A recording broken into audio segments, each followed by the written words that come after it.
Bhaskar astrology classes में आपका स्वागत है।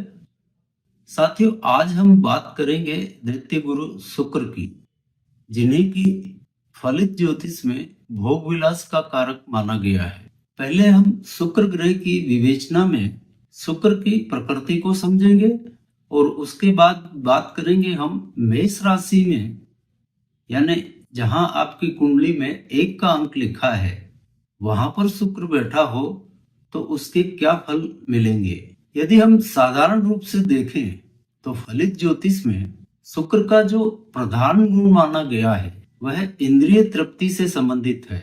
जब तक आत्मिक गति की तरफ बढ़ने की प्रेरणा नहीं मिलती है, या कह लें कि जब तक हम अपनी चेतना को ऊर्ध्वगामी करने की तरफ नहीं बढ़ते हैं, तब तक हमको सांसारिक सुखों, इंद्रिय तृप्ति और भोग विलास से ही जीवन में आगे बढ़ने की प्रेरणा मिलती है। वैसे देखा जाए तो मनुष्य की 2 ही गतियां हैं, या तो वह आध्यात्मिकता की तरफ बढ़ जाए या सांसारिकता की तरफ बढ़ जाए। और यह भी हमको याद रखना चाहिए कि मनुष्य स्थिर होकर नहीं हो सकता, उनको आध्यात्मिकता या भौतिकता, इन दोनों में से एक मार्ग पर चलना ही पड़ता है।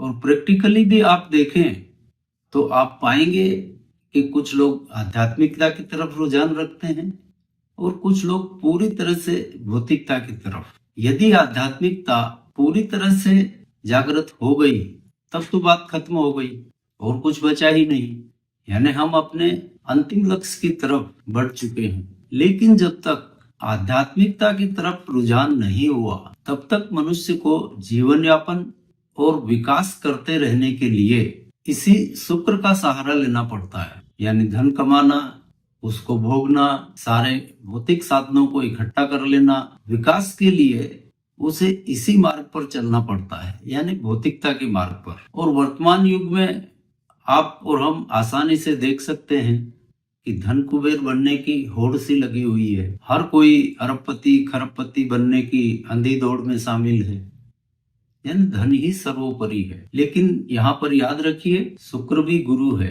और गुरु का कर्तव्य होता है शिष्य को सद्मार्ग पर चलाना और उसको कल्याण के मार्ग पे चलाना। वैसे देखा जाए तो शुक्र देवगुरु बृहस्पति से भी ज्यादा शक्तिशाली सिद्ध होते हैं। शुक्र के पास मृत संजीवनी विद्या है जो कि बृहस्पति के पास नहीं है, और देवगुरु बृहस्पति ने भी इस मृत संजीवनी विद्या को प्राप्त करने के लिए बहुत कोशिश की थी। और शास्त्रों में यह भी जिक्र आता है कि एक बार उन्होंने अपने पुत्र को भी यह विद्या सीखने के लिए शुक्राचार्य के पास भेजा था, लेकिन वो इसमें सफल नहीं हो सके। मृत संजीवनी वह विद्या है कि इस विद्या द्वारा शुक्राचार्य मरे हुए दैत्यों को वापस जिंदा कर देते थे, और यही देवों के लिए सबसे बड़ी समस्या थी। और वर्तमान युग में भी यदि कोई मरणासन्न व्यक्ति भी हो और कोई अच्छा शास्त्रोक्त पंडित मिल जाए और वह उस जातक के लिए मृत संजीवनी मंत्र का अनुष्ठान करे तो वाकई यह देखा गया है कि उसमें फिर से प्राण लौटने लगते हैं। चमत्कारिक विद्या है जो कि केवल शुक्र के पास थी। यदि हम इन दोनों गुरुओं यानी बृहस्पति और शुक्र के कार्य करने के तरीके के बारे में समझे तो एक बात स्पष्ट रूप से सामने आती है कि देवगुरु बृहस्पति धर्म और विवेक का सहारा लेकर मनुष्य को निवृत्ति मार्ग पर धकेलने की कोशिश करते हैं। लेकिन बृहस्पति के बताए इस मार्ग पर कठिनाई यह है कि जातक जब उस मार्ग पर बढ़ता है और अचानक सामने कोई सांसारिक भोग आ जाते हैं तो फिर वह फिसल जाता है, विचलित हो जाता है। आपने ऋषि मुनि और अप्सराओं के कई प्रसंग पढ़े होंगे। महर्षि विश्वामित्र जैसे ऋषि को जब मेनका ने संसार में धकेल दिया, उनकी तपस्या भंग कर दी, तो फिर साधारण मनुष्य की तो कोई औकात ही नहीं है। और जब हम दैत्य गुरु शुक्र की तरफ देखते हैं, उनकी कार्यशैली की तरफ देखते हैं, तो वो बड़े चालाक नजर आते हैं, वैज्ञानिक गुरु नजर आते हैं। उन्होंने मानव स्वभाव को समझकर मानव की निवृत्ति का रास्ता खोजा। यानी शुक्र जातक को पहले धन दौलत, वैभव, भोग विलास यानी पूरी भौतिकता को भोग लेने की तरफ ले जाते हैं। और इसीलिए काल पुरुष की कुंडली में शुक्र को द्वितीय और सप्तम भाव का आधिपत्य मिला है, या कह ले वृक और तुला राशि का आधिपत्य मिला है। वृक राशि धन, सप्तम यानी तुला राशि कामुकता भोग विलास। और अपने इन्हीं दोनों भावों के साथ शुक्र जातक को निवृत्ति की तरफ ले जाते हैं, आत्मिक मार्ग पर आगे बढ़ा देते हैं। लगता बड़ा अटपटा है लेकिन यह सही है, क्योंकि शुक्र एक वैज्ञानिक गुरु है, साइंटिस्ट है। यानी संसार को जब भोग लिया, उसको समझ लिया, उसकी निरर्थकता को समझ लिया तो बात खत्म हो गई। आपने वर्तमान में भी कई उदाहरण देखे होंगे जब कई धन कुबेरों ने अपनी सारी संपत्ति बांटकर संन्यास ले लिया।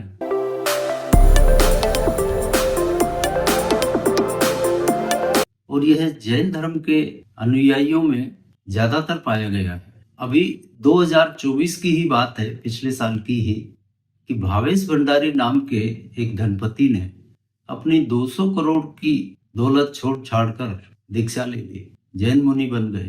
क्यों?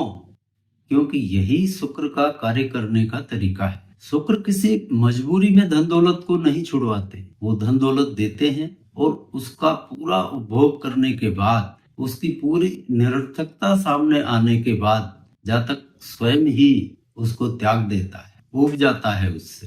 क्योंकि शुक्र एक वैज्ञानिक गुरु है, इसलिए अपने शिष्य पर वह सारे प्रयोग करते हैं और उसके सामने यह सिद्ध कर देते हैं कि बेटा देख ले, ये निरर्थक है, आ जा रास्ते पर अब। और जातक अपनी मर्जी से निवृत्ति की तरफ बढ़ जाता है।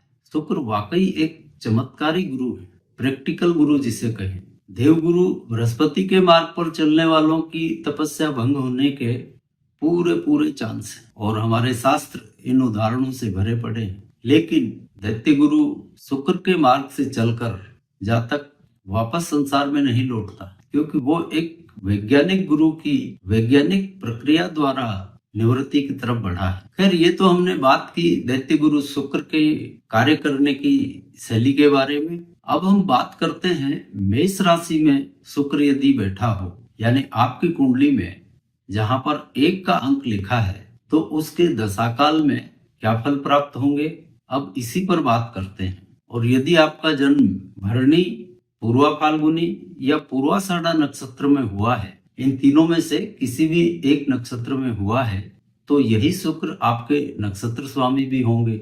मेष राशि में बैठकर शुक्र जातक को धनी माने और आनंद पूर्वक जीवन को भोगने वाला बनाता है। धन और परिवार, इस मामले में कोई कमी नहीं छोड़ते, जमकर धन देते हैं, परिवार भी भरा पूरा रहता है, कामुकता की मात्रा भी अधिक होती है।